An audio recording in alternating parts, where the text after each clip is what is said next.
আসসালামু আলাইকুম, জাহান কিচেন থেকে স্বাগত। নতুন আর একটা রেসিপি নিয়ে চলে আসলাম, সম্পূর্ণ ভিন্ন ধরনের। অবশ্যই একবার ট্রাই করতে পারেন, দারুণ মজার এই রেসিপিটা। সাবুদানার তৈরি পিঠার রেসিপি। তো সাবুদানা দিয়ে যে এত সুন্দর পিঠা বানানো যায়, না বানালে কিন্তু বুঝতেই পারবেন না। আর খেতেও কিন্তু দুর্দান্ত স্বাদের হয়েছিল। দেখতে যতটা সুন্দর হয়েছিল, খেতেও তার থেকে বেশি মজাদার হয়েছিল। দেখতেই পাচ্ছেন এই পিঠাগুলো।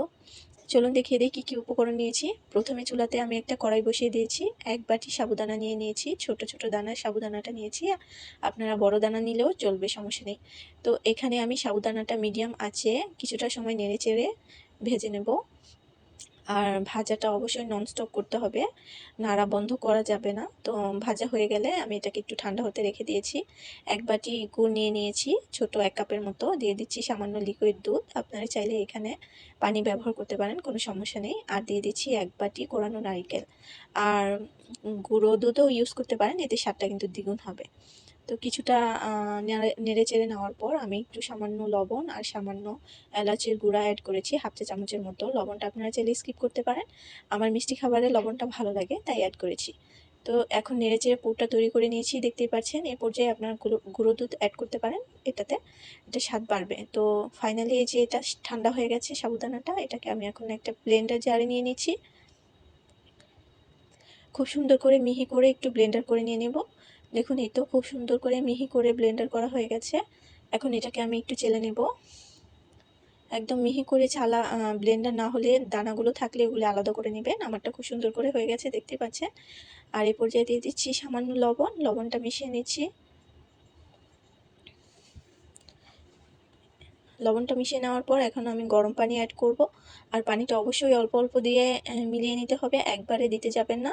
তাহলে কিন্তু সাবুদানার এই গুঁড়োটা রাবারের মতো হয়ে যাবে, জমে যাবে। তো সেটাই খেয়াল রাখতে হবে। দেখতে পাচ্ছেন আমি কিন্তু অল্প অল্প দিচ্ছি আর নেড়ে নিচ্ছি। এই পর্যায়ে হাত দিয়ে একটা ডো বানিয়ে নেব। খুব সুন্দর এবং মসৃণ একটা ডো তৈরি করতে হবে। তো একটু সময় নিয়ে হাতে মধ্যে মধ্যে তৈরি করবেন। এই তো দেখুন, ফাইনালি যখন হয়ে যাবে তখন একটু হাতে লেগে লেগে যাবে। আপনার হাতে একটু তেল লাগিয়ে ডোটা মেখে নেবেন, তাহলে কোনো সমস্যা হবে না। আর আরেকটা কথা বলে নিই, এই পর্যায়ে আপনারা যদি সাবুদানার সাথে চালের গুঁড়ো ইউজ করতে পারেন, তাহলে কিন্তু এটা গ্লাস ধরনের হবে না। মানে সিদ্ধ হওয়ার পর অবশ্যই জানেন সাবুদানাটা স্বচ্ছ হয়ে যায়, সেটা আর হবে না, সেটা সুন্দর সাদা থাকবে। তো আমি এটা চালের গুঁড়ো মিশাইনি, এমনি তৈরি করেছি। এ পর্যায়ে দেখিয়ে দিলাম, একটা ছোট লেচি কেটে নিয়েছি, এখন তৈরি করে নেব। আর আগেই কিছু তৈরি করে নিয়েছিলাম। তো এই ছোট লেচিটা, যে রুটিটা বেলে নিচ্ছি, এটা অবশ্যই একটু মোটা ধরনের হতে হবে, একদম পাতলা করা যাবে না। তো এরকম একটা ঢাকনার সাহায্যে কেটে নিচ্ছি, যাতে শেপগুলো সমান হয়। আর অবশ্যই একটু ভারী করে বেলতে হবে, দেখতেই পাচ্ছেন কতটা ভারী। তো সুন্দর একটা শেপের জন্য কেটে নিয়েছি। এখন একটু পুর দিয়ে দিচ্ছি। পুরটা অবশ্যই একটু বেশি দেওয়ার চেষ্টা করবেন, তাহলে খেতে কিন্তু অসাধারণ লাগে। অবশ্যই ট্রাই করতে পারেন, খুব সহজেই কিন্তু এটা তৈরি করা যায়। দেখে দিচ্ছি কিভাবে আমি ফোল্ড করেছিলাম। মাঝ বরাবর একটু চেপে চেপে নিয়েছি। এখন এখান থেকে একটু চেপে নিয়েছি, একটু সমুচা শেপের মতো করে নিয়েছি, দেখতেই পাচ্ছেন। এখন কিন্তু এরকমটাই অনেক সুন্দর লাগছে। আপনারা চাইলে এরকমটাও রাখতে পারেন, চাইলে একটু ডিজাইন করে নিতে পারেন। তার জন্য আমি একটা সুন নিয়ে নিয়েছি, সুনটা দিয়ে একটু হালকা হালকা চেপে চেপে ডিজাইন করে নিচ্ছি। এটা অপশনাল, আপনারা চাইলে স্কিপ করে নিতে পারেন।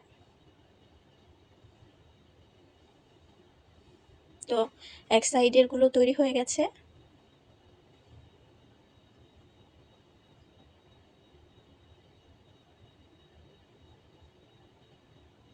এই তো ফাইনালি এই যে আমি সবগুলো পিঠে এরকম করে ডিজাইন করে তৈরি করে নিয়েছি, দেখতে কিন্তু খুব সুন্দর লাগছিল। এই তো দেখুন, বাকিগুলো আগে যেগুলো তৈরি করেছিলাম। তো আরেকটা বানিয়ে দেখিয়ে দিচ্ছি।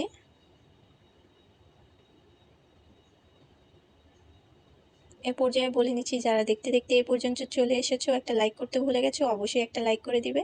আর অবশ্যই মূল্যবান কমেন্টও করে দিবে যে রেসিপিটা ভালো লেগেছে কিনা। নতুন যারা দেখছো তাদেরকে বলছি, অবশ্যই চ্যানেলটা সাবস্ক্রাইব করবে, নোটিফিকেশন অলে রাখবে নতুন রেসিপি পাওয়ার জন্য।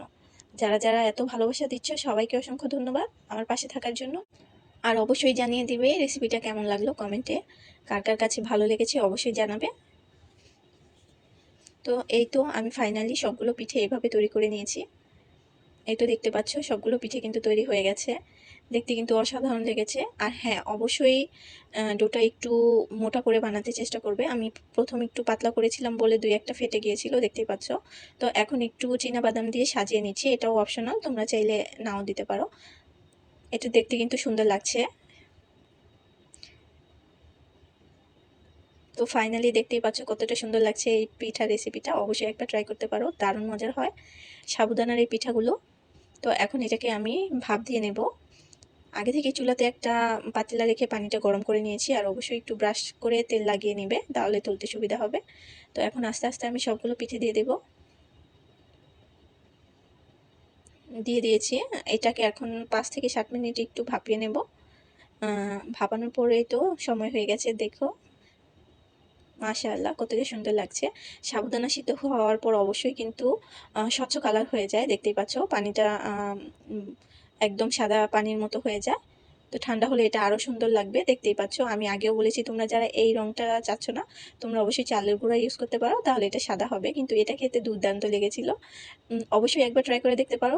যতটা দেখতে সুন্দর হয়েছে, খেতে কিন্তু তার থেকেও মজা হয়েছে। তো আজকের রেসিপিটা কার কার কাছে ভালো লাগলো অবশ্যই কমেন্টে জানাবে।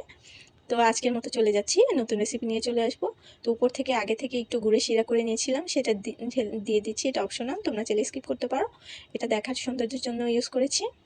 আর যারা একটু গুড়টা কম ইউজ করেছো তারা অবশ্যই ইউজ করবে পুরটাতে। আর চাইলে পুরে নারিকেলের পরিমাণটাও বেশি করে দিতে পারো, তাহলে কিন্তু খেতে ভালো লাগবে। তো আমার রেসিপিটা কার কার ভালো লেগেছে অবশ্যই জানাবে। সবাই সুস্থ থাকবে, ভালো থাকবে এবং আমার চ্যানেলের পাশেই থাকবে। এই শুভকামনা নিয়ে চলে যাচ্ছি, আবার চলে আসবো নতুন রেসিপি নিয়ে তোমাদের মাঝে, যে কোনো সময় যে কোনো মুহূর্তে। তো আল্লাহ হাফেজ।